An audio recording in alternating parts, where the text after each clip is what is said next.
Oh, yo, what's the deal? What's the deal? What is the deal?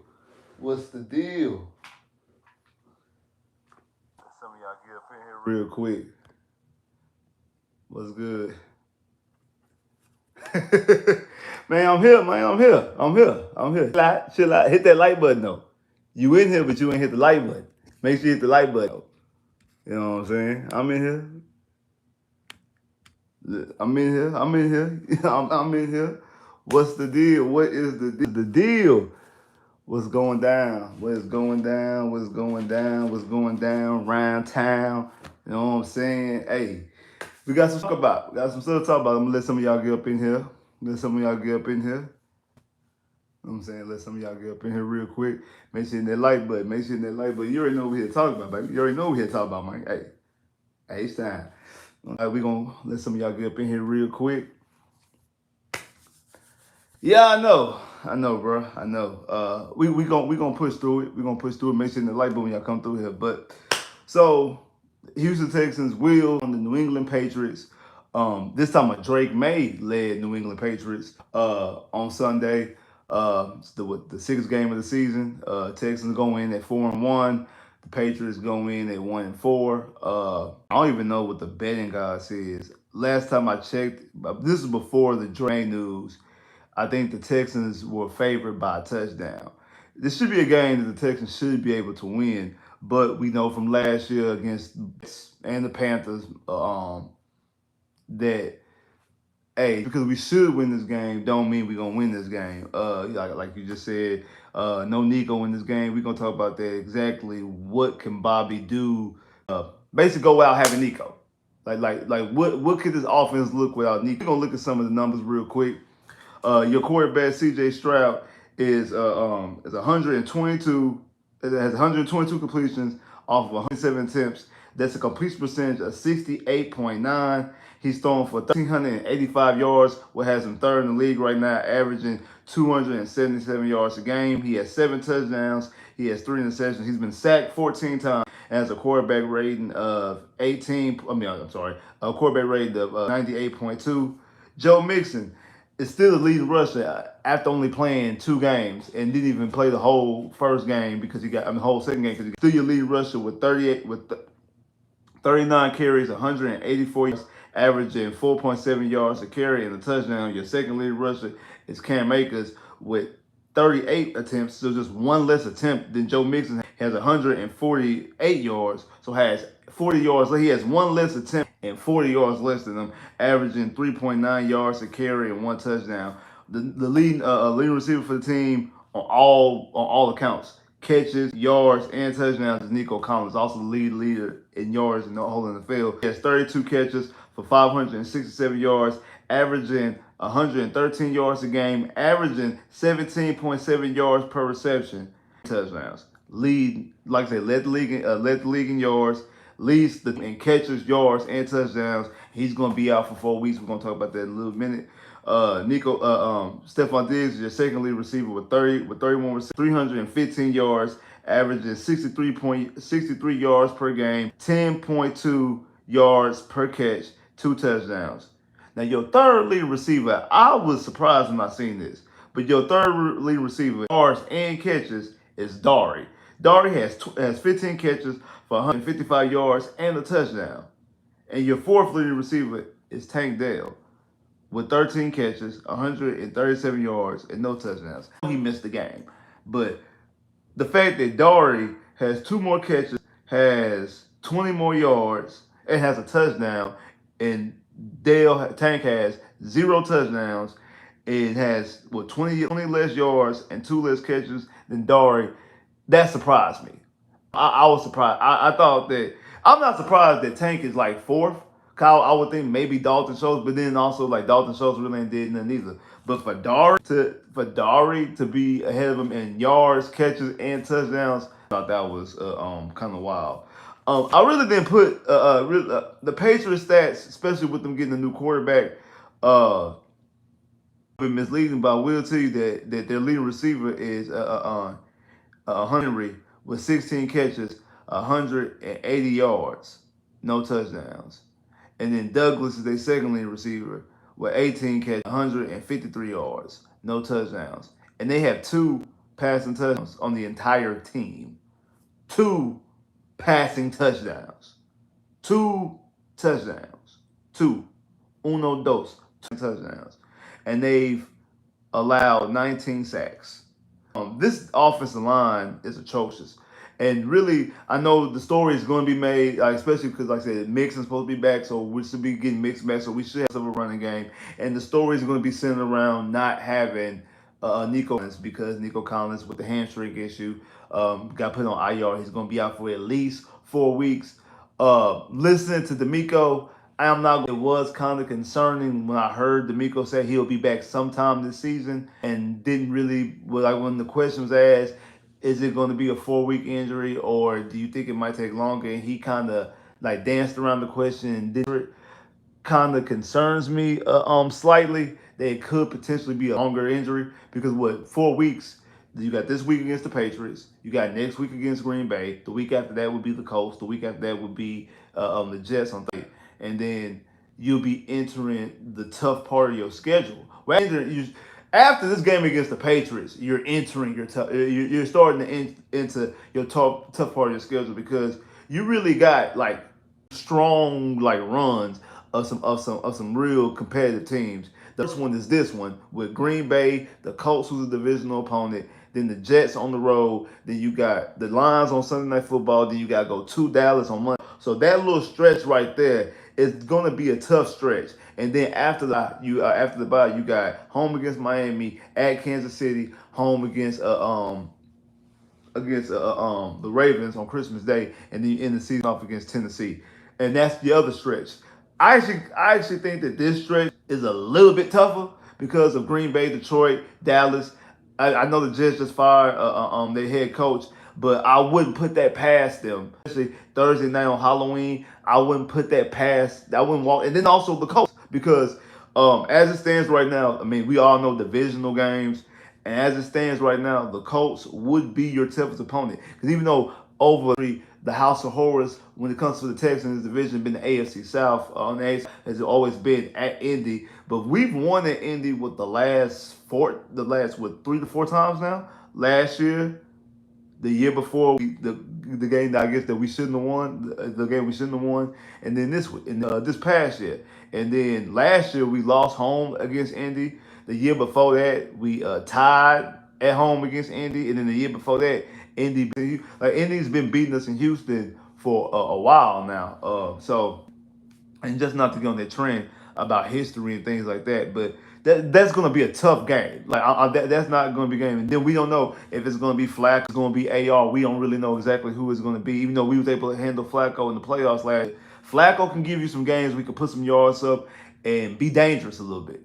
He can. He can put some yards. And the way that this offense is not clicking, the way that this is not scoring a lot of points. Now, last week we were tied with Tennessee, 18 points, 18.9 points a game, because we scored over 20 points. We scored 23 points last week. Now we're at 20.1 points a game. So 20.1, not 21, not 21, 21, 21, not 21, 20.1 points a game. So we bumped up our average of points per game slightly, because you got over 19. You was right a little bit over 19, you was 0.8. So getting over 20 definitely will put you in that range. So that's kind of the realm that we live in right now.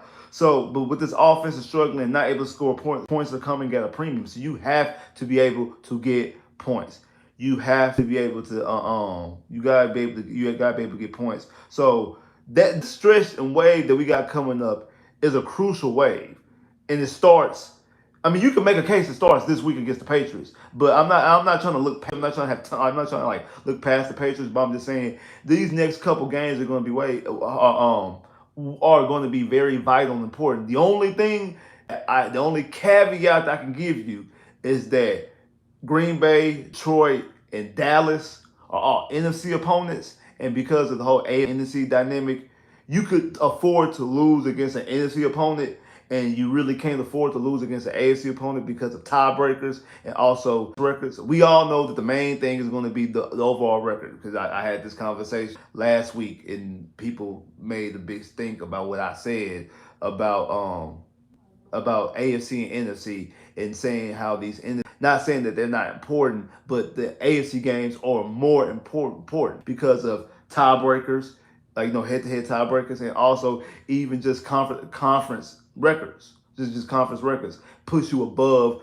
teams. It gives you this. That's the difference between the 1 and 2 seed or the 3 seed, in that you got to go to a Buffalo or to a Baltimore, to a Kansas City in the divisional round instead of being in the confines in RG Stadium. So those games are more important. Again, obviously, overall record, you want to go 17-0, 16-1, 15-2. But those, again, this is not college football. Those are harder to do and kind of unlikely to do. You're going to have some losses, some stumbles down on the way. So you would rather lose to an NFC team than lose to a team. That's all I'm saying. But this wave is going to be crucial. And so not to have Nico and the offense really never not getting this is concerning, especially with him being the league leader in yards, and he's your team leader in catches, yards, and touchdowns. So we know that's going to be a story, and that's going to be a big talking point. But I actually think this game, honestly, is the Texans' pass rush. Williamson and Danico Archer. I mean, I'm not Danico Archer. Daniil Hunter. I'm sorry, because Danico Archer, he's still suspended. He won't be back for another 2 weeks. Well, no, actually, I think he'll be back after this week because yeah, it's a 6-game suspension, so he'll be back. He'll be eligible against Green Bay. But Daniil Hunter and Will Anderson, they're the biggest thing to me. They're the biggest to me in this game because Daniil Hunter, your big name, big prize free agent. Daniil Hunter's your big name, big prize free agent. Has 1.5 sacks. Has one. You trade up for in the draft, third overall. You trade back up in the first. Trade up in the first round to get third overall. Defensive Rookie of the Year. Has 2.5 sacks. It only has 13 quarterback. We need them to get to the quarterback. You're highly drafted and decorated because you're Defensive Rookie of the Year. You're a high-priced free agent, our highest-priced big free agent acquisition. We need you to do something. We need you to do something. We need you to do something. No, he doesn't lead in. He's fifth. He's fifth in quarterback. In quarterback pressures. The Neil Hunt is fifth in quarterback pressures.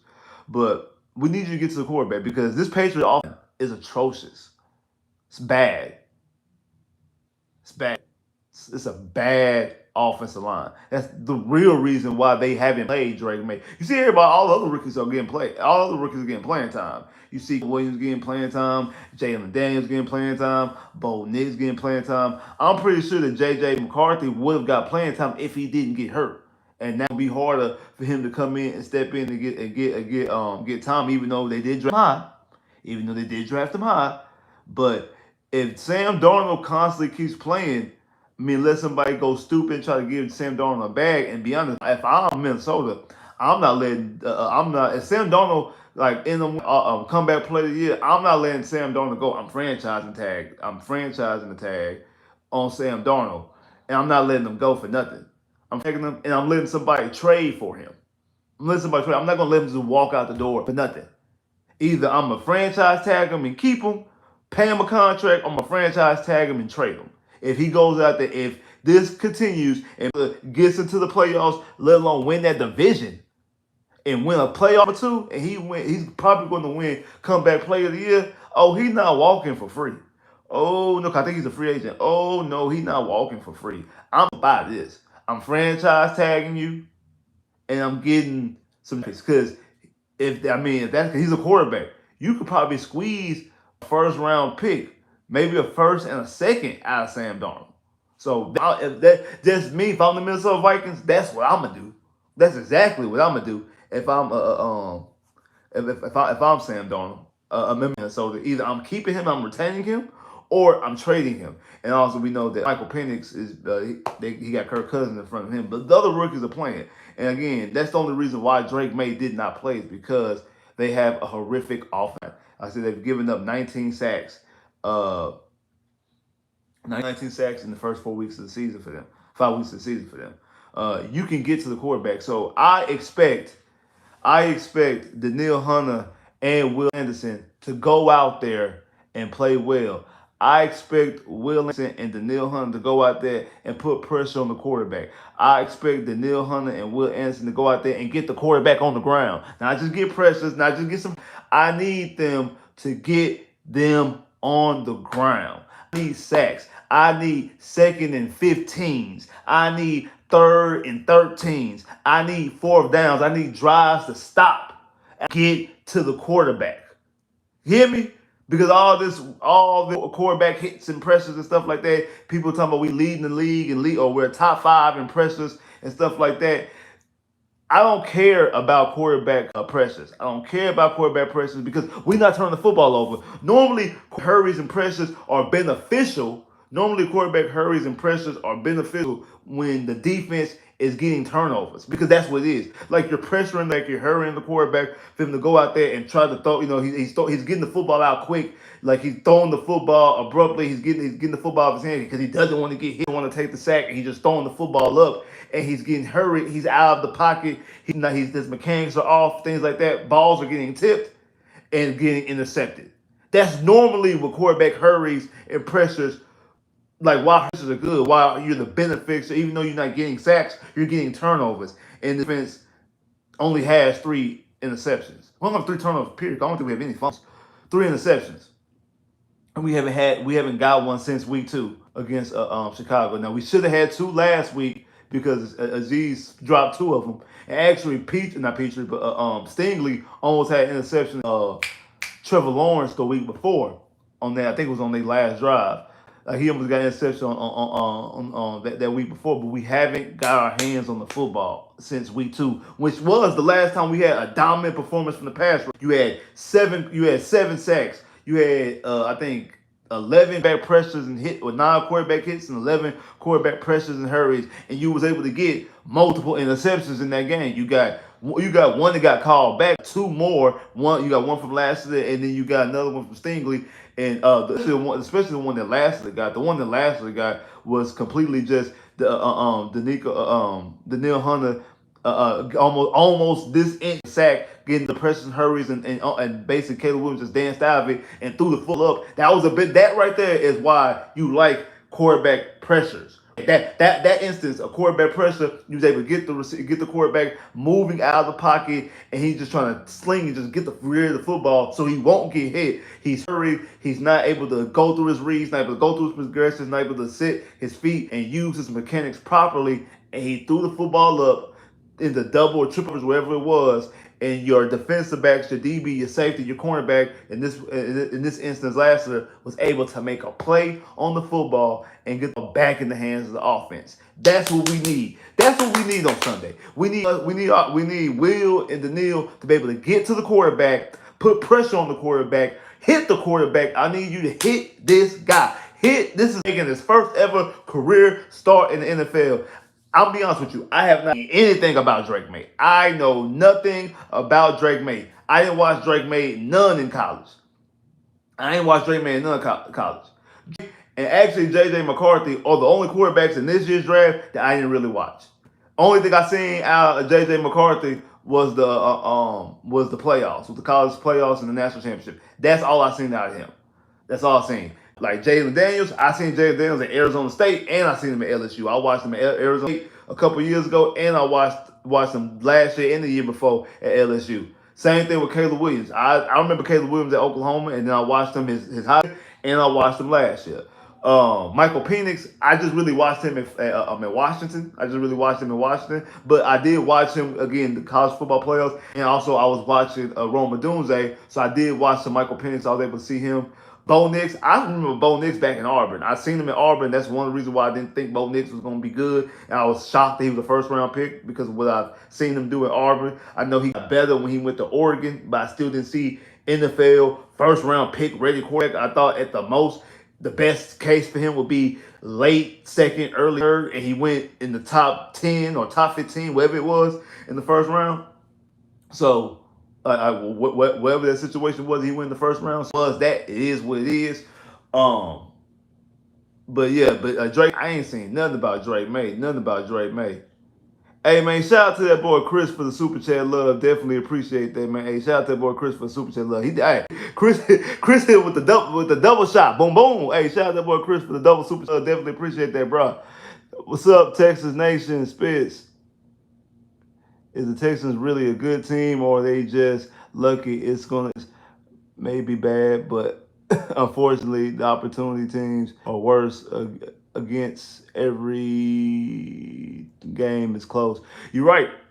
You're right. Every game is close. You're absolutely right. Every game, the record is 4-1, and the Texans were expected to, not trying to troll.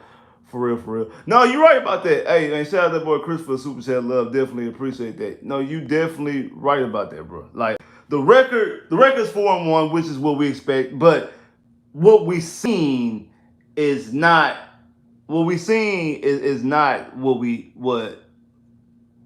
expected. What we seen is not what we expected. It's, it's not what we expected. I'll be the first one to tell you. And that's one of the reasons why I even got to my score prediction, why I got the score prediction that I have. Like I said a couple weeks ago, I'm no longer speaking for this team. I'm not going in and be like, oh, we gonna do this and do that, and they can't stop this and they can't stop that. I'm not gonna say and to proven otherwise, because I don't know what it is. I don't know if it's too many buttons for Bobby Slowick. He got too many weapons and he don't know what to do. He don't know how to get people the ball because he can turn Tank Dell into a gadget player, doing jet sweeps, end arounds, and things like that instead of using him properly. Like you've had the receivers and the weapons to attack all of the field. You have the weaponry to go deep, attack deep, to attack the middle, to attack underneath, and to attack the flats. You can send somebody on every play. You should have somebody. You should have somebody going attacking all the parts of the field, and then not to mention you got a quarterback that can. You got the person pulling the trigger. The trigger man is like that. It's not like you got. It's not like you got a whole bunch of weapons. The quarterback situation is not good. It's not like, and it's not a shot at Davis Mills. It's not like Davis Mills is the guy who's the trigger man. It's not like you got, oh man, we got the weapons, but the quarterback really not good. It's not a situation like with Brock Osweiler when you had, uh, um, what's his name? Okay, Hop. When you got D Hop and you got Will Fuller and you got these weapons and you can't get them the football and you can't even get D Hop 1,000 yards. This is not that type of situation. It's not type. You got a quarterback who is third in the league, by the way, at throwing the football, and a lot of that got to do with penalties. I ain't gonna lie to you, like. I know some people talking about you talking about we not doing this and we're doing that, but in yardage, Nico's leading the league and CJ leading the league in passing. A lot, but the points are not adding up, and that's what we care about is the point spread. Because the reason why they're getting up all these yards is not that it's garbage time, is that their penalties keep setting them back, and instead of like second and third, I mean not second, third, like still like second and 5 and third and 2, they're first and 15, first and 12. Like that's what they're doing. So and a lot of times when they like a lot of times they're when they are getting to like third and 8, they're just getting back to the line. They're just getting back to the line of scrimmage. So they're just getting the amount of yards over and over and over again. They really just getting the same 15 yards over and over and over again. like they'll get yardage, they'll get a first down, they'll move the ball, boom, penalty, get called back. Play don't even start because of a pre-snap penalty. So they're just getting back to the line of scrimmage. And by that, you're losing a distance. You're losing the down. You're losing down. You gain distance, but you're losing the down. Losing the down. Boom. Now we got a punt or we got to kick a field goal. So the points are not adding up to the yardage because penalties were mostly on offense. Last week was the cleanest because you had a first half with no penalties, and you were able to put up 17 points.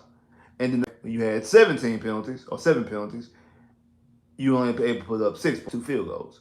And actually, you cost yourself a field goal opportunity because of one of those penalties. I think last week you had more defensive penalties because you had no offensive line penalties, if I'm not mistaken. I don't think I know none on Tunsil. I know Tunsil didn't get no penalties. Never mind. I think Mason had got Shaq Mason had got a holding call. I remember fussing about the white gloves. So yes, Shaq Mason had got a holding call. Shaq Mason had got a holding call. But other than that, other than Shaq Mason getting that holding call, you really didn't get any penalties on the offensive line, which that is, and as long as we can keep doing that, we will be able to move the football and we will be able to score. We can move the when we stop shooting ourselves in the foot, we're able to put up points, and so that's why we're able to do what we want to do. Like able to get where we want to go. Luckily, record wise, we're right we want to be and right where I predict us. Now it's just that the one loss that we got was a terrible loss from a scoreboard. It was like 34 or whatever the score was against Minnesota. I expected us to lose to Jacksonville. We didn't lose to Jacksonville. Luckily, we lost to an NFC opponent instead of an AFC divisional opponent. But also, I didn't expect us to get beat like that. I just thought it was just gonna be a game where just the defense was lacking that game. Whatever. The defense has played tremendous, be honest, this whole entire season.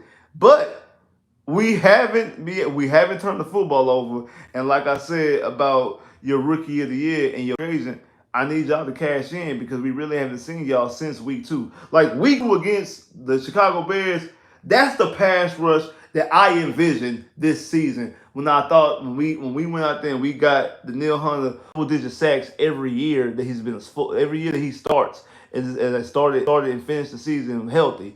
He's got double-digit sacks in all those seasons. So I'm expecting him, especially with Will Anderson, when you've seen it last year. I remember last year he only played with 7 snaps and had got 2 sacks in that game. A guy who was defensive rookie of the year and finished the season off hurt, but still was able to come out there and play and get to the quarterback and get the quarterback down.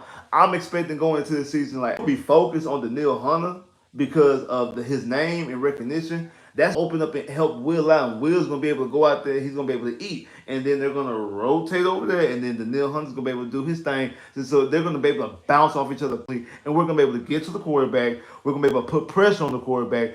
We got to see back there. Kamar Lassiter, the way he was looking at camp, we're gonna be able to take the football. And hey, we're gonna get the football back to number 7.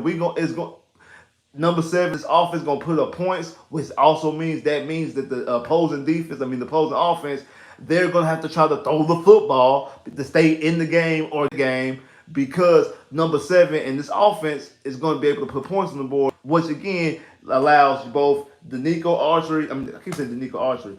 Will Anderson and Danielle Hunter, Will and Danielle, for them to pin their ears back and go head hunting for the quarterback. That's my expectation. And what I seen week 2, they did the Chicago Bears and did Caleb Williams, I'm like, that's what's supposed to happen. And we haven't seen that since then. You got to do it today. On Sunday. You got to do it against the Patriots. Like I said, I haven't watched anything about Drake May. I don't know. I heard that he's mobile, that he's able to run, he's able to move, he's able to get out of the pocket and things like that. Like I said, I watched a quarterback play. Haven't really watched Drake May, so I really know nothing of Drake May outside of him playing, and that's really all I know. That's really all I know is him playing at North Carolina, and he's drafted to the New England Patriots, and he was the 3rd pick in the draft. That's really all I know. And so that's why I really don't have anything to go off of outside of their offensive line is atrocious. Their offensive line is atrocious, and I know that's the reason why. That's one of the reasons why I didn't think that they would draft a quarterback in the 1st round. I thought that what they would do would draft what was his name, Joe O, the offensive lineman, and then they will in the 2nd round and get a quarterback. To be honest, luckily for them, smartly for them, they didn't listen to me or my line of thinking, and they went ahead because I thought Nix and Bo Nix would be in the 2nd round. I really did. I did not expect neither one of them to be drafted in the 1st round, and they both went in the 1st round. I think Michael Penix went top 10. JJ McCarthy. I knew JJ McCarthy was going to get drafted by Minnesota, especially after they traded the picks was. And actually, I thought maybe what they would do with that 3rd pick with a team that was quarterback hungry, like Minnesota, able to get some of them picks up off of them, especially with them getting a 1st round pick. from us, able to get some of the picks up off of them and able to do stuff like that. That's what I really thought that they were going to do. I thought that they were going to do because they got they got no offensive line and they got no weapons. They ain't got no receivers. That's one of the reasons why Tom Brady didn't retire a Patriot is because they didn't have any receivers. And the receiving core has gotten worse since he's gone, and they don't have an offensive line protect quarterback. So the Texans defense should be able to go out there and wreck shop because this defense has been playing well.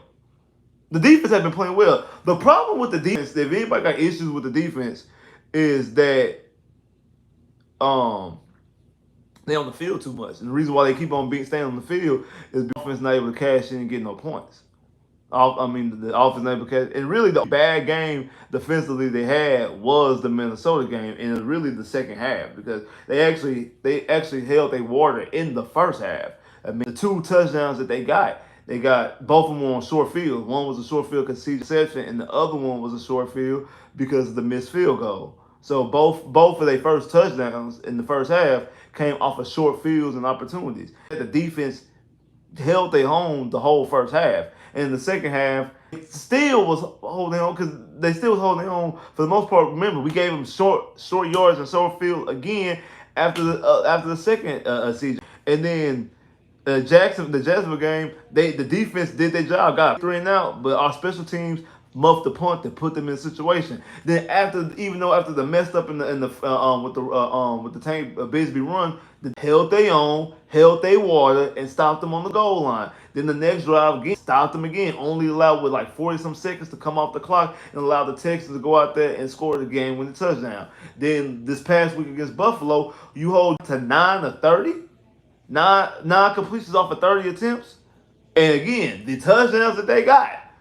Like you got one was on a 40-yard play on 4-yard play. Again, I think that Lassiter play better than again. I don't think Lassiter gonna play this week, so we gotta see exactly what the other cornerback situation again. I think this game where you could hold Lassiter out because offensively they're not giving you much for the Patriots. The Patriots not giving you much.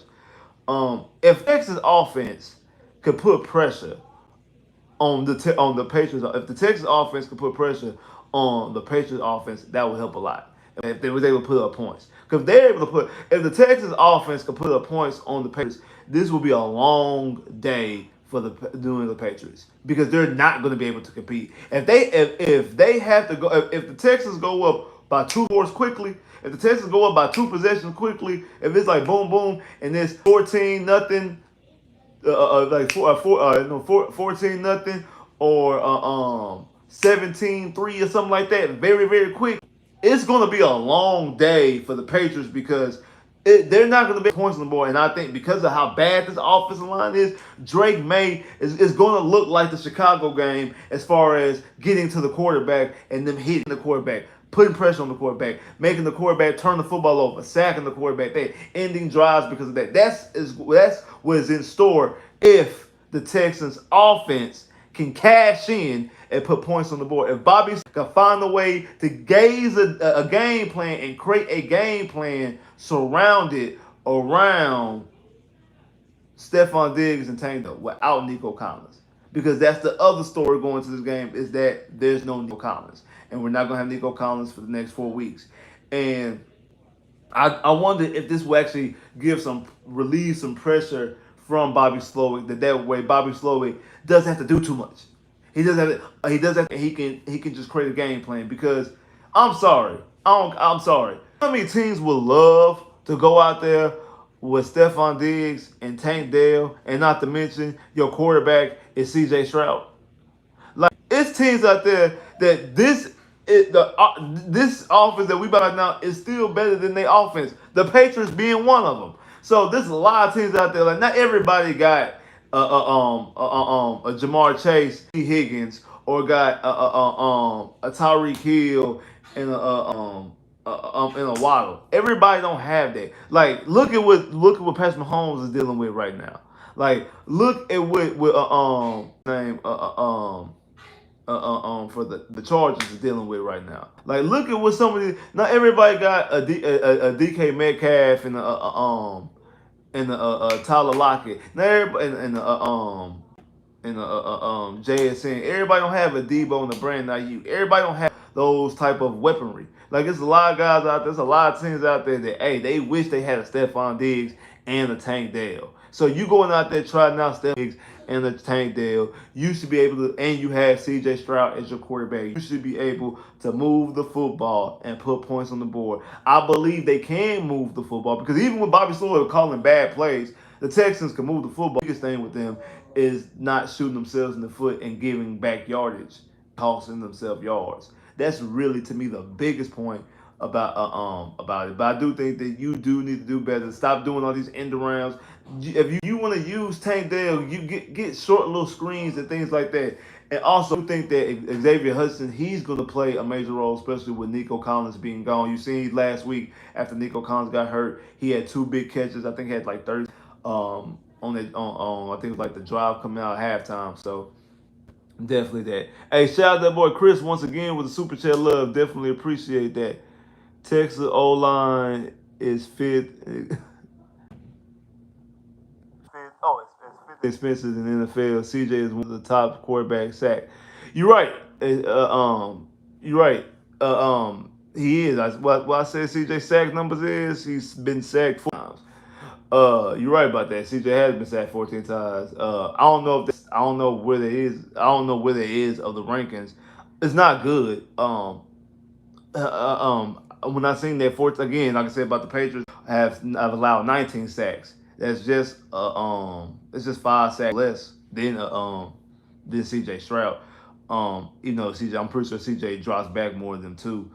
Uh, so the as far the volume is even it's more and volume. I'm pretty sure is more higher with the Patriots. I'm pretty sure like CJ drops back more than what's his name Jacoby Brissett. He drops back more than Jacoby Brissett does, but did. But you're right. Those sack numbers are high. And some of those sacks actually have been on CJ. Like CJ hasn't got rid of the ball quick on some misses, and I think and some of that also got to do with Bobby Slowey too. Bobby Slowey, I know it was a couple times in the I think it was Jazz game. I don't know if it was the Jazz game or if it was the Vikings game, but it was one of those games that he had like all the receivers going deep. Like everybody was on deep routes. There was nothing for him there was nothing for him to check down underneath. Everybody was going deep, so he sit up here and he's trying to let the play develop. And you can't be doing that. You can't be doing that. So him and Bobby got work better than like I said. You had, especially when Nico was out there, you had all the weapons, deep, middle, underneath, flats. You had that, and I think even without Nico, you still can do that. You still can attack all areas because you got tight ends. You got tight ends, so you can use some of your receivers to go. You can use some of your if you use Tank Dell to go, you use Tank Dell to go deep, and you have Stephon Diggs attacking the underneath in the middle. And you have you got Dari now. I mean, especially with Joe Mixon being back and Mixon being the threat out the backfield as a receiving threat as well. So you should be able to still be able to attack. And like I said, if all else fails, have Joe Mixon dump off. Have Joe Mixon as a dump the ball off. Hey, live the fight a day, live the fight another down, things like that. A gain 2, 3, 4 yards. You don't have to try to get a first down, cash in for a big play every single game. Out there and just go out there and get a little quick little 5, 10, 15, 20 yards. So that's why I think can and should happen. And like I said, the Christopher Super Chat love, definitely appreciate that. But that's what you gotta do. You gotta do, and so that's gonna be on Bobby and on CJ to have that type of game plan to go out there and be able to get and able to distribute the football because we seen CJ able to football to anybody. I mean, he made Noah Brown look like a viable weapon to the point that people have been. Well, I seen people on Twitter clamoring and crying about Noah Brown. Man, we should have kept Noah Brown. Noah Brown ain't doing nothing in Washington, nothing in Dallas. Noah Brown really ain't doing nothing for the Texans outside that Tampa Bay game where he caught like a 75-yard touchdown. Other than that, like y'all be gassing up what Noah Brown did. Noah Brown really ain't do nothing. Noah Brown I mean, cool if he would have stayed. I'm not gone because like he's not. to me, he's a non-factor. Honestly, completely 100% honest, he's a non-factor. So it is what it is. Like I said, he's a non-factor. But I mean, it is. I mean, to me personally, that's what I feel like. I feel like he's a non-factor. I feel like he's a non-factor. So, you gotta find. I think that CJ can be able to help out Xavier Hudson, and be able to make Xavier Hudson in that role, and we can see some plays out of Xavier Hudson. I know people been crying about Mechie, or we gonna finally see Mechie. I do think that it takes that Nico place because Hudson plays the X receiver, and Mechie is going to be a slot guy, and Mechie is behind Stephon Diggs, and Stephon Diggs is playing well. So, but again, different routes, different combinations, different things like that. Maybe you might see a little bit more Mechie. I want to see some more involvement with the tight ends, Dalton Schultz, Stover. I want to see some more involvement with the tight ends. I do want to see some more involvement with tight ends. But again, if Joe Mixon is back a lot, we're able to run the football because them keep on running this too high safety. This too high against us. We should be the football. We just can't run the football well. Joe Mixon can run the football well. We've seen it week one. We've seen it in spurts of week two before the injury. But I mean, Cam sees the holes. Cam just doesn't explode through the holes good enough to able to take advantage of the cover two that they run against us. So I mean, Cam just doesn't have the explosion and that burst to be able to take advantage of it. So uh, Joe Mixon practicing yesterday. I know he practiced again today. I know yesterday was limited. I'm not 100% sure if today was full practice. I have a feeling that it was. And someone asked me, "Hey, do you think we need to play him or sit him? Play him. Every game is going to be at a premium at this point. You can't afford to lose any of these games, especially the opponent. No, I want Joe Mixon out there. I want to be able to run the football, and be able to move the chains and be able to run the football effectively. Able to run the football when we need to, run the football effectively, and be able and CJ another weapon out there to throw the football to, and able to cash in and put pressure on Drake May in this Patriots offense that can't do anything. Now I know some of that got to do with Jacoby Brissett, but I also think that some of it some of it also got to do with they just got a horrible offensive line. I can't stress enough. That's why, to me, the biggest things to this game is Daniil and Will. They the biggest components to me because of how bad this line is. And we got to get to the quarterback, and we got to be able to put pressure on the quarterback, and we got to put Drake May on the ground. We got to be able to hurry Drake May, make him force him the mistakes, put the football in harm's way, in the hands of Stingley, put the football in the hands of Jalen Petrie, put the football in the hands of what's his name? I almost call him Kevin Bob for some reason. Kalen Bullock, able to put the football in our DB's hands, get him on the ground, fumbles, able to put the football on the ground so the offense and CJ have short fields, quick play opportunities, and be quick drives, quick strikes, and be able to put a lot of pressure on this offense, on the opposing offense. And shout out to that boy Chris for Super Chat Love. Definitely appreciate that. Did the Texans live up to the hype, or do you think their Super Bowl caliber team, what figure game would prove that they are? I feel a future game that prove that they are.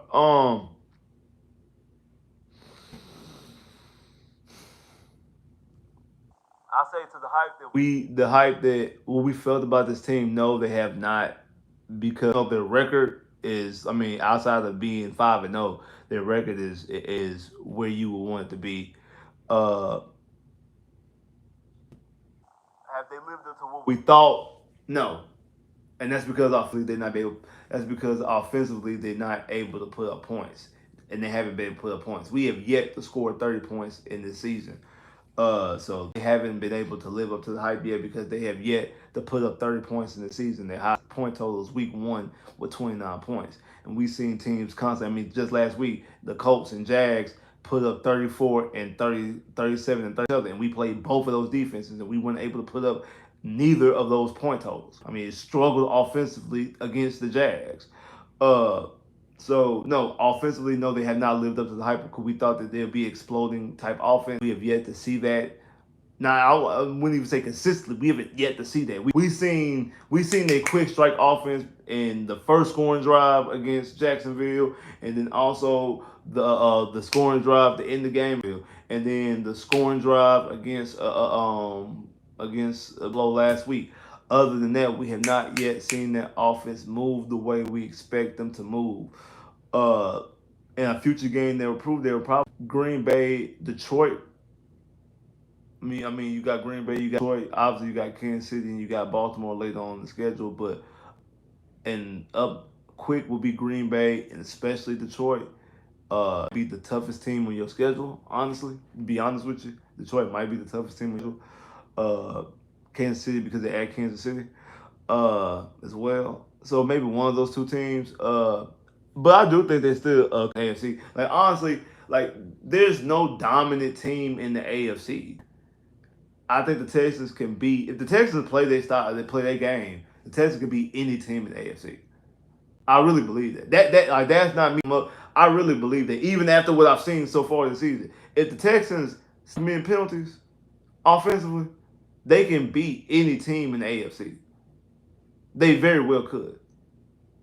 All even off of what I've seen preseason hype, off of what I've seen. If they just stop like that, that's really because that's to me that's shooting them the most in the foot. If the Texans would not be having so many penalties and cost themselves drives, the Texans put up way more points against the Lions. Against the Lions, against Chicago. Like two of those blown field goals that what you call it had would have been touchdowns. Had so you take away two field goals, that makes it 30, and then you add in two more touchdowns. So that right there puts you at 37. And then also not to mention what you call it fumble the football. So we're talking 30, like you're talking about like a 34 to 37 game against Chicago, which was a good defense. If they wasn't committing all those penalties against the Lions, against Minnesota. Not saying that we beat Minnesota. The game was a better game. The game is a better game. Same thing against Jacksonville. They not committing those penalties against Jacksonville. They beat Jacks. They put some points on Jacksonville. And I think that last week, I think the injury to Nico Collins and the penalties that they acquired in the second half, because they were rolling and about to get ready to just blow out what you call it, blow out Buffalo last week. So I think they can do that. Hey, shout out to that boy for the super chat. Love, definitely appreciate that. CJ makes Bobby offense look good. Let Dale do what he do and take the top off the defense and stretch the field. Bobby damn inconsistent. Bobby is inconsistent. Now, I agree with you. I do think that a lot of that talk of Bobby getting job offers last year really was on the strength and the muscle of CJ's right arm. CJ's right arm. He was getting job opportunities off of CJ's right arm, and I don't think that he's the guru or the genius boy wizard that people thought he was. And I think that who knows because he took some interviews and he took the Atlanta interview, didn't get the job, and I think he did the Washington interview, and everybody Washington wanted to hire took another job or went back home, like went back to their respective jobs. Said no, like I'm gonna stay in Detroit, I'm gonna stay here, I'm whatever. So so they were begging somebody, they were searching for a coach. That's why they had to sell on Dan Quinn. Um, I wonder if Bobby kind of showed his hand in the interview process that hey maybe if we not bringing Seattle and Tank Dell and Nico Collins with Bobby Slowick, he might not be successful. So that could be. I'm just saying that could be a situation and why he didn't get no job, especially with Washington. Pretty much, I could have got the job in Washington. It seemed like Washington was begging anybody to be their head coach. Look at them, they 4-1, and more than likely got the offensive rookie of the year, Jalen Daniels. So I do think that CJ and Tank and Nico last year made Bobby look good, and he needs to stop trying to do all these end arounds and jet sweeps, all the things he's trying to do, these little gadget things that he's doing with. I guess that's his way of trying to get Tank Dell guaranteed touches because I guess he feels like as long as Nico and Diggs is out there, Nico and Diggs are going to get the football because Nico, in my opinion, is the NFL's best receiver right now, and Tank, because of how just a crafty veteran that Stephon Diggs is, and how he's able to just like he able to catch the football and get a little wiggle in and maybe get a first down and just gain a couple of extra yards and just route running that he is and able to get open and things like that and just all the dirty stuff he's able to do, all the cleanup work that he's able to do, do on the offensive side, that he's going to get touches. He's going to CJ's going to look his way and he's going to come up with the football. So I guess that was like, hey, let me make sure. Like this is the only way I can make sure that Tank is involved, and I want Tank to be involved in the offense. I want so maybe what it was. Hopefully that's what it was. And now because one of those guys are gone in Nico, that now that presses off, and now I can call a different type of game. I don't have to do stupid plays, and also that Joe Mixon is back, so you need to use those jet sweeps and end rounds to symbolize a running game because you can have a running game with Joe Mixon. So I can run the football like ideally Joe Mixon, like the correct way with Joe Mixon. I ain't gotta do nothing funky to create and symbolize a run game. I can do it the conventional way, turn around, hand the football off to 28, and let 28 get 5, 4, 3 yards where he's able to get and move the football, and we can go downhill and we can methodically go and take apart the defense and methodically move up and down the field. So maybe with that, with him being back, and now I don't have to try to find a way to get Tank the ball because Tank is going to be his, at the very least, second option out there. He's going to be his second read out there. That Tank is going to be involved offensively from the receiving games standpoint. That way I can call the game similar to how I called it last year. Still don't get big play receiver. Still don't have your number one guy, the guy who can just take over the game and just dominate the game. They gotta rotate their coverage and make sure they find out what 12 is every time on the field. So at one point in time, that's what Stephon Diggs' job was when he was at both Buffalo and Minnesota. So he should be able to do that. We'll see in the next couple of weeks. We're starting on Sunday. If Bobby can call a game like that and able to get the football that way to him. But yeah, I do agree that CJ did definitely make Bobby look good. And shout out that boy Chris once again for the super chat love. Definitely appreciate that. Wow, there you go. They can beat the Ravens. Yeah, they can beat the Ravens. They definitely beat the Ravens. Now, our run defense has looked, have not looked the way it once looked. Our run defense is starting to look kind of like how it was looking in the beginning of the season last year. Because last year, the beginning of the season, the run defense looked a little shame. Towards the middle, then especially at the end, our run defense stiffened up outside of that Colts game. Colts game was standing. That's the only game our run defense did not look good with that Colts game to end the season off last year. And JT, I think, had like 150 some yards, 130 some 100 yards, something like that. But the first two games, the run defense looked great. Outside that one long run that Aaron Jones had, the run defense was able to stop in Minnesota. And really kind of the same thing with Jacksonville. I saw one run that Tank Bigsby had, and that's because they expected one thing, and it completely opened up the middle. He was able to run straight through the middle. Outside that, the run defense really looked it. I ain't gonna say solid, but it didn't look horrible. Last week, the run defense looked like it needed some help. Last week, the run defense looked like okay, it needed a little bit of help. Honestly, like it just seemed like I don't know. To me, it just seemed like the run defense what I wanted it to be. But what's his name? Derrick Henry is looking like Derrick Henry. Like I'll be the first one to admit that I was wrong.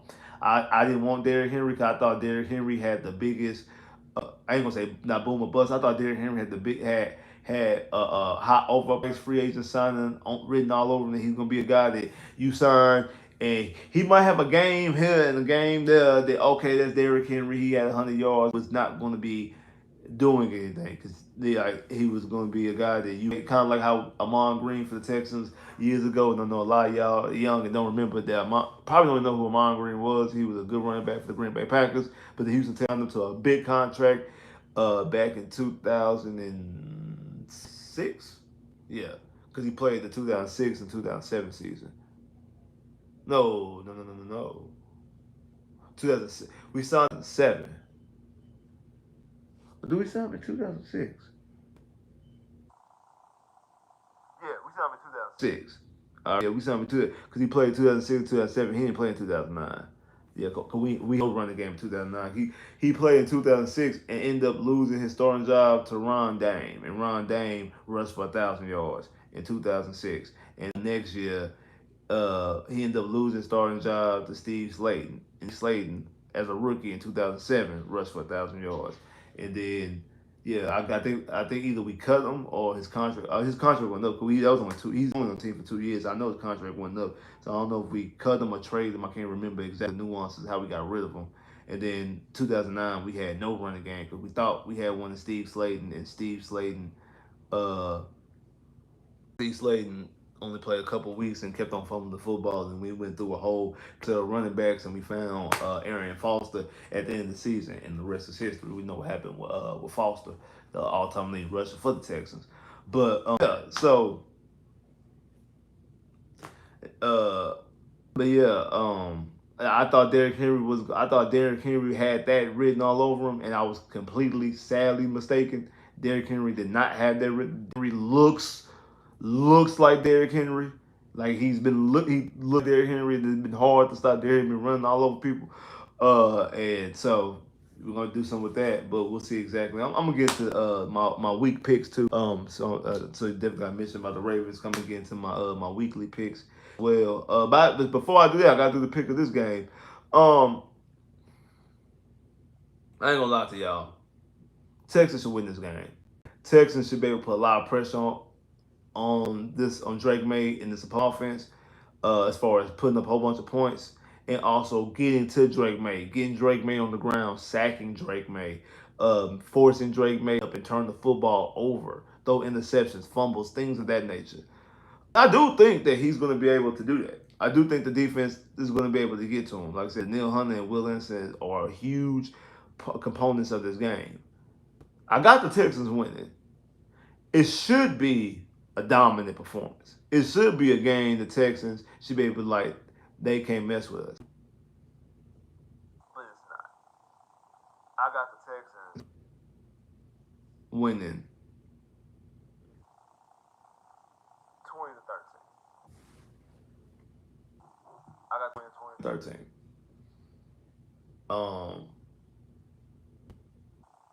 I got Texans winning 20-13. At first I said 17-13, but I think they'll get extra field goal in there. So I got the Texans winning 20-13. That's why I got the Texans beating the New England Patriots 20-13. So I mean they win by a touchdown. They should win by double digits. It should be a double digit performance, but they'll win 20-13. They'll be able to move the football some because the Patriots do defense. They'll be able to move the football some, but not a whole lot. Not be able to go out there and have an explosion offensively. Uh, I do think that defensively they will be able to get to the quarterback and they will be able to force some turnovers and things like that. But I do think that on this, I do think that they're gonna be able to put because again I think offensively gonna shoot themselves in the foot when it comes to turnovers, but shoot themselves in the foot when it comes to penalties stuff like that, and they're gonna give this offense some short fields because of it. So that's what I got. I got the Texans and the Patriots 20-13. Now let's go to my weekly picks. So we got another game in London. First off, Thursday night football. I have the 40s defeating the Seattle Seahawks. So that's what I got. I don't know about y'all. Y'all might got Geno. Y'all might think Geno can do it. But I think on Thursday night football, I think that the 49ers are gonna go inside and they're gonna beat the Seattle Seahawks and have to start off undefeated 3-0. I think they're gonna go 0-3. and they're gonna win 3 straight games, and they're gonna lose 3 straight games. I think that's gonna happen. So hey, remember that. That's why.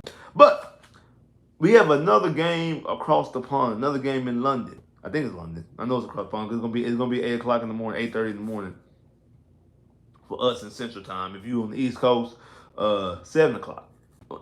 No, East Coast. No, if you're on the East Coast, it'll be 9 o'clock for y'all. Now, if you Mountain, it's gonna be 7 o'clock. And if you on the West Coast, it's gonna be 6 o'clock for y'all. Y'all got an early game, but it's gonna be 6 o'clock for y'all. Yeah, 8:30. It's the Chicago Bears versus the Jacksonville Jaguars. I got Chicago beating Jacksonville. It seems like Caleb is starting to look like the Caleb Williams. It's starting to look like the first #1 overall pick people expect him to be. So I got Caleb Williams and the Chicago Bears going across the pond and beating Jacksonville, beating Jacksonville across the pond. The next game, so starting the 12 o'clock game slates. Green Bay hosts Arizona. I think Green Bay comes. I think Green Bay wins against Arizona. Tennessee hosts the Indianapolis. Sorry, Chris. I got a tie.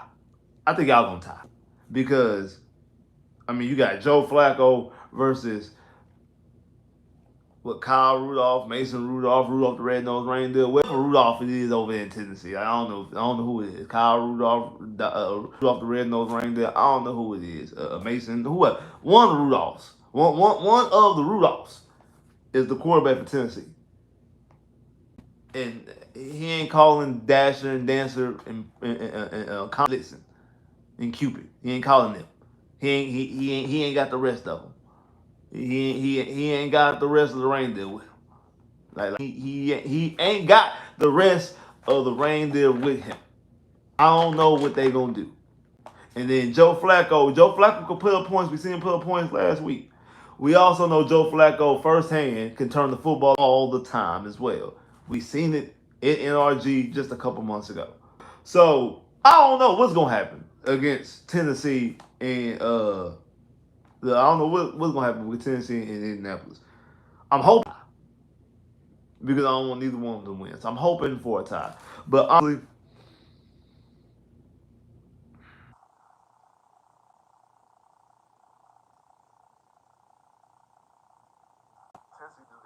do got a secondary.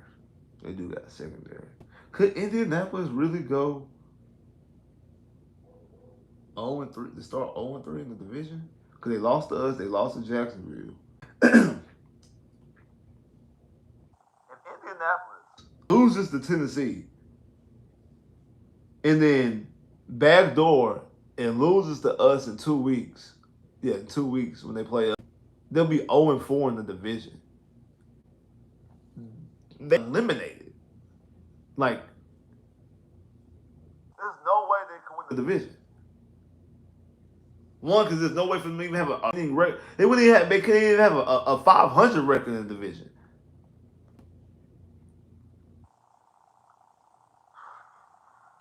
I'm gonna go. I'm gonna go Indy. I'm gonna go Indy. New Orleans versus Tampa Bay. Spencer Rattler making the start in New Orleans. I got New Orleans beating Tampa Bay. I think Spencer Rattler gonna go out there and get a dub. Honestly, I think Spencer Rattler gonna go out there and get a dub against Tampa Bay. Uh, Philly hosting Cleveland. I think the Eagles are gonna go out there and they're gonna beat Cleveland. I think Kevin Stefanski is probably like Kevin Stefanski and the Browns are gonna be like 1-7, and I think they're gonna end up letting Stefanski go. Uh, I don't see them getting a win no time soon. So I got Philly beating Cleveland. Baltimore hosting Washington. Washington been hooping for the last couple of weeks. I think Baltimore goes out there and get that win.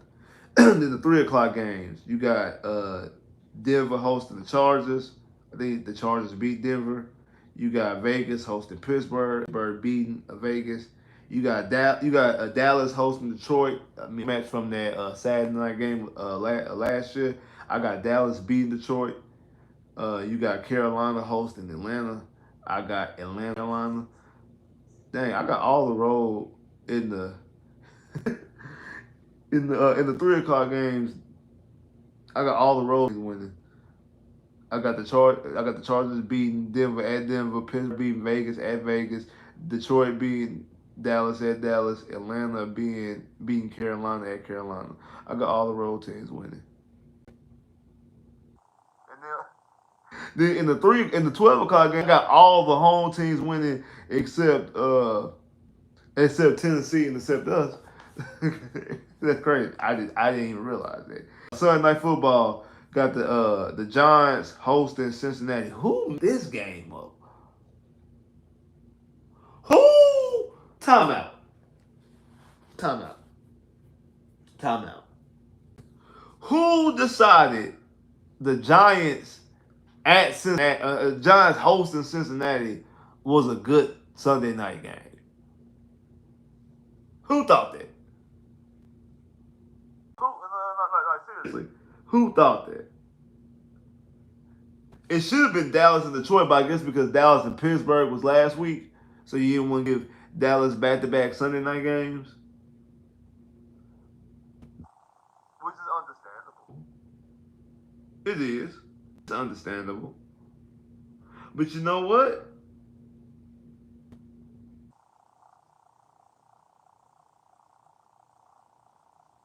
You know what?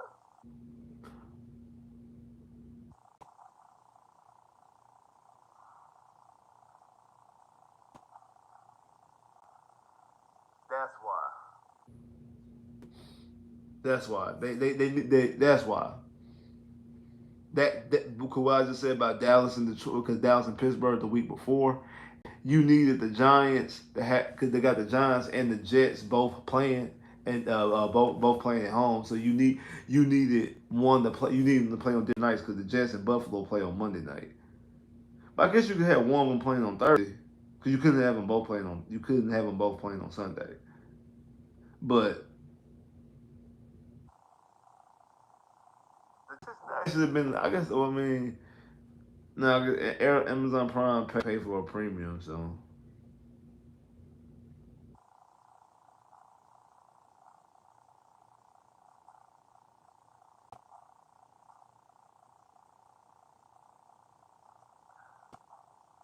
Yeah, I'm looking at the rest of them. Arizona Green Bay, Titans, the Colts, New Orleans, Tampa Bay, Philly, Cleveland. But I mean, I guess Philly, Cleveland. Because I guess you could. Going into the season, you would have thought Cleveland would be better than the Giants. But yeah, Cincinnati and Giants hosting Cincinnati. That just threw me off. Giants hosting Cincinnati. I got Cincinnati beating. The Cincinnati gotta win. They won. Like more than likely, they're not making the playoffs because they're 1-4. They gotta get a win somewhere. They gotta get a win somewhere. See, because I think they beat Carolina. And then Monday Night Football, the Jets hosting Buffalo. Both teams are coming off of two back-to-back losses. The Buffalo Bills have not looked good in the last two games after looking completely against Jacksonville on Monday night. Jets just hired their head coach. Uh, it should apply spark. Um, I think they still end up demoting Nathaniel Hackett. He's not calling plays, and I think if that's the case, they're going to look better offensively. I actually got the Jets beating the Buffalo Bills. So just to recap, I got Chicago beating Jacksonville in the morning game at 8:30. I got in the 12 o'clock slate games. I got Green Bay beating Arizona. I I said tie, but I guess I'm gonna pick Indy to beat Tennessee. Got New Orleans beating Tampa. Got Philly beating Cleveland. Baltimore beating Washington.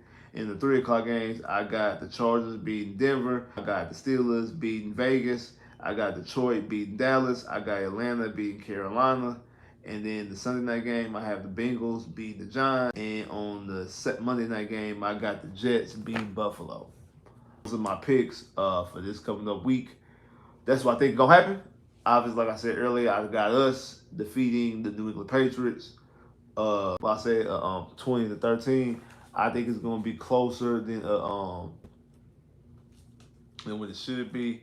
The story in this game, I know a lot of people make up about the whole Nico Collins not being there and one dude calling plays, stuff like that. How you gonna get Tank Dell involved and stuff like that. And the points, penalties. I think the story of this game is going to be is going to be centered, to me, going to be centered around Danielle Hunter and Will Anderson. Can they get to the quarterback? They respectively have 4 sacks together. Danielle has a sack and a half. Will has 2.5 sacks. They have 34 quarterback pressures together. This is a team that has a horrible offensive line. They're starting a rookie quarterback for the first time. They have no weapons, none whatsoever. Run the ball, throwing the foot. They have 2 passing touchdowns on the entire team. Their leading receiver in catches has 18 catches. Leading receiver in yardage has 189 yards. Would be fourth on our team. Our running back at that. And our fourth running back, Dory, has receiving yards and a touchdown than their best receiver. Because they're leading in receiving yards as their tight end. Their receiver has receiving yards and has no touchdowns than our running back, fourth running back at that. They have 2 passing touchdowns in the entire season. Playing 6 games. Played 5 games so far. They have 2 complete passing touchdowns. The offensive line is horrific. It's horrible. You can go back. So the story of the game is Will and Danielle. I don't want to be the game. I see the game. Oh, we got all these quarterback pressures. No, I need some sacks. I need, like I said, 2nd and 15. I need 3rd and 13s. I need fourth. I need fourth. I need fourth. It need to be 4th and 12 because a sack didn't occur. A sack didn't occur on 3rd down. The drive is ended because of a sack. Out of field goal range because of a sack. I need, if we do get quarterback hurries and pressures and hits, I need interceptions. I need the football to be taken by Stingley, by Petrie, by Kalen Bullock, Eric Murray, the linebacker Aziz. I need the football to be on the ground. I need Anderson recovering a fumble. I need Falkowski recovering a fumble. That's what I need. That's what I need in this game. That's exactly what I need in this game. I need you to get to Drake. I need you to get to Drake May. I don't know nothing about Drake May. After this day, I still don't want to know nothing about Drake May. I want you to be able to get to the quarterback. Get to the quarterback.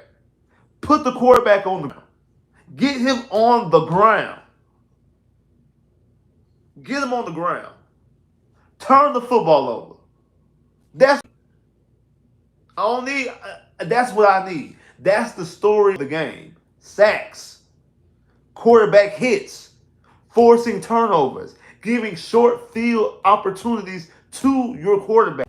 We're missing our number 1 receiver. So get short field position, quick scoring opportunities, extra possessions to your quarterback so you can put points on the board.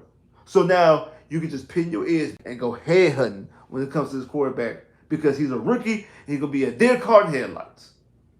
That's what I need. That's the story of the game. The story of the game shouldn't be about Bobby Slowick and what he's going to do without Nico Collins. It shouldn't be, hey, is Larry Tunsil going to false start? Is his offensive line not getting any penalties? Joe Mixon made a return. Can you get the running game involved?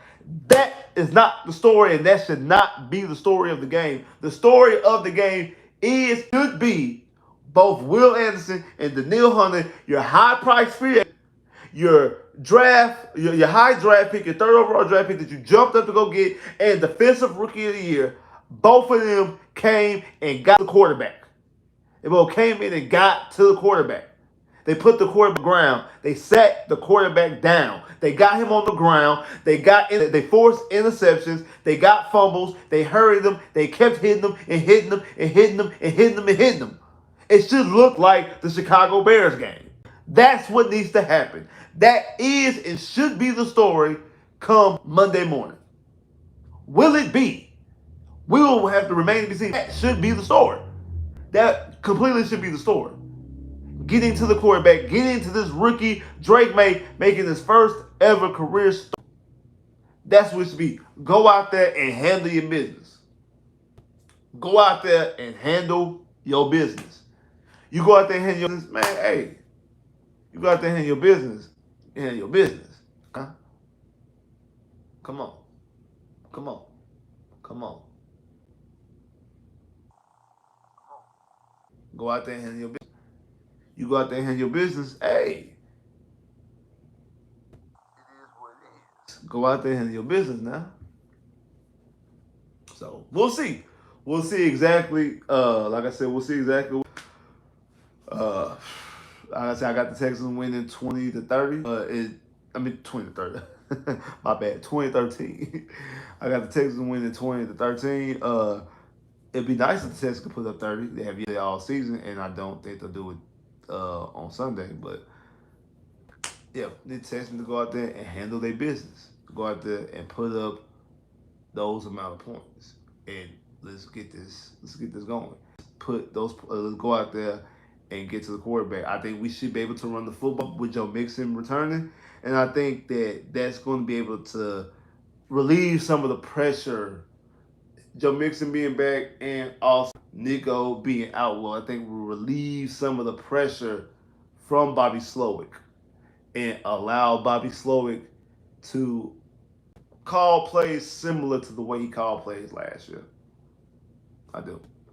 Man, appreciate everybody that came through here today. Man, if you ain't hit the like button, man, make sure you hit the like button. I'm gonna give you a little chance. Go ahead and hit the like button. You know what I'm saying? Hey, if you ain't hit the like button, go ahead and hit the like button. If you ain't hit the like button already, make sure you hit the like button. Give you a little more. Hit that like button. Go ahead and hit it. Go ahead and hit it. You got a chance. Come on. I'm gonna let y'all hit it. Hit the like button if you ain't hit it already.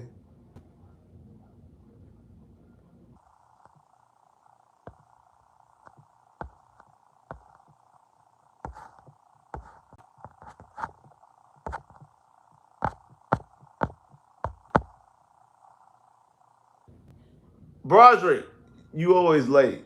Always late, Broderick. Oh, see, you over there doing something you ain't had no business, Broderick. See, I done told you. I didn't tell you about that. I done told you. I done told you about that, Broderick. I told you about. Hey, Broderick, see, you see what kind of pen this is? you see the see what this is. See what color pen that is. But nah, see, I knew you gonna say something stupid. I knew you was. Man, shout out to that boy Project. I can't believe I just said shit. Yeah, shout out to that boy Project. Always put the jokes. Project, you always late. You always late, Project. Always late. You always late. But shout out to that boy Project, man. Shout out to that boy Project guy.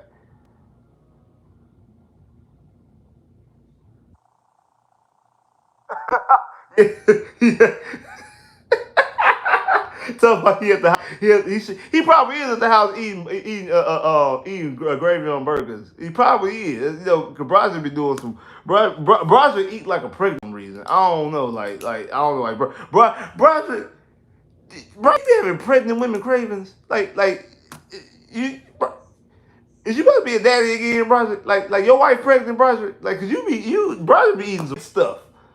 He out here putting gravy on hamburgers and stuff. Like, he out here eating like a pregnant. Like, Broderick, come on now. Come on, Broderick. Broderick, you gotta chill out with that, Broderick. Broderick, you gotta chill out with that, Broderick. You gotta chill out with that, Broderick. You got out with that.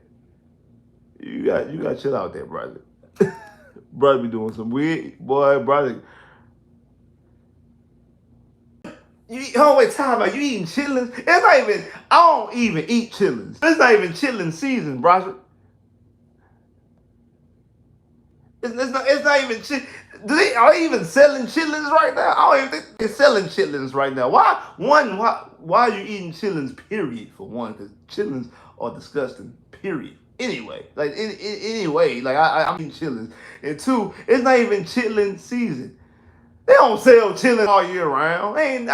Nah. See, Broderick, you lying. See now, Broderick, you lying. Now, or else you go shopping at the most countryest, hoodest grocery stores in the world. You shopping at the you shopping in the old hood country stores. Like you shopping at the hood country. Ain't no way I ain't never ever in July seen chitlins in the store. Never. I'm not even looking for them, for one. I'm not looking for the chitlins. I'm not looking for them. But I ain't never seen them. I ain't never seen nobody eat chitlins year round. I ain't never seen I ain't never seen somebody like, oh, I got a bowl of chitlins in August. I've never seen that. Never. Ain't never heard that. I ain't never heard nobody in the middle of August or September eating some chitlins. Never. Never. Like the quickest I've ever heard somebody eat chitlins was what? Like December? Maybe November? Maybe like late November? Maybe late November? Maybe I think I've heard somebody eating chitlins late November. I'm not even 100% sure on that. December, yeah, obviously January because that's when they be eating them like during New Year's. Like that's like the chilling season. Probably like February, and then I think they done after that. Like after February, I ain't seen hearing or seeing chitlins. I don't be hearing or seeing them about no chitlins. So you have been talking about they selling chitlins year round. I feel like you're lying, or you going to the hood hole in the wall meat market, in the country somewhere eating some chitlins.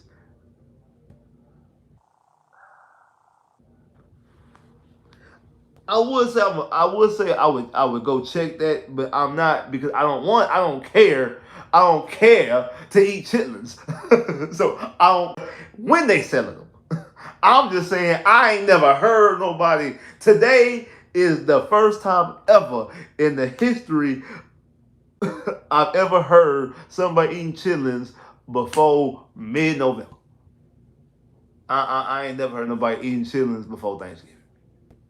I ain't never heard nobody. I told y'all, man, Bryce was eating some weird stuff. He out here in October eating chitlins. Actually, until you just actually forgot it was October already. Like this year went by fast. It's already October. I'm still thinking it's September. Until you just said what you just said. I'm like, oh, it's all right. It is October. I'm tripping. I'm tripping. It is October. Like I'm tripping.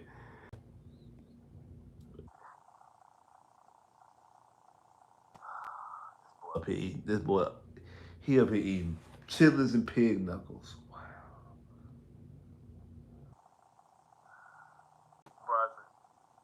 You too old for this, Broderick.